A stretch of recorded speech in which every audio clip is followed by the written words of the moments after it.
Saya nak recommendkan dengan korang set DIY Vertigasi punya. Yang ni murah tau. Sungguh saya cakap dengan korang. Tapi barang dia ada kualiti. So yang ini adalah untuk 30 nozzle punya. Maksudnya yang saya beli ni hose ni 30 meter yang saya pilih.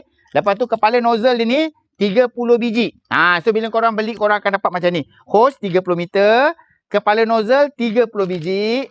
T dia ni, untuk pecahkan dia ni pun 30 biji. Lepas tu dia punya bracket untuk cocok dekat dalam polybag ni pun 30 biji. So banyak lagi lah. Ini dia punya kepala pipe dia apa semua sekali ni. Cara pemasangan insya-Allah mudah saja. Kau boleh tengok dekat media sosial lain ni kan, dekat platform merah tu, cara pemasangan dia apa semua sekali. Yang saya nak recommendkan sebab kadang-kadang saya tahu korang ragu-ragu, takut apa? Takut tersalah beli, takut nanti beli barang tak betul, nanti ni apa semua sekali kan. So jadinya yang ni saya recommendkan kalau korang nak buat. Sebab sekarang ni kalau dapat lihat, saya tengah buat satu sistem vertigasi. Saya nak tanam timun, saya nak tanam petola, saya nak buat vertigasi gantung. So yang ni dia punya sistem dia ni semua sekali ni. So sekarang ni yang saya nak sharekan dengan korang adalah set sprinkler dia ni. Sebab saya tengok tempat lain mahal, yang ini murah, seller ni jual murah.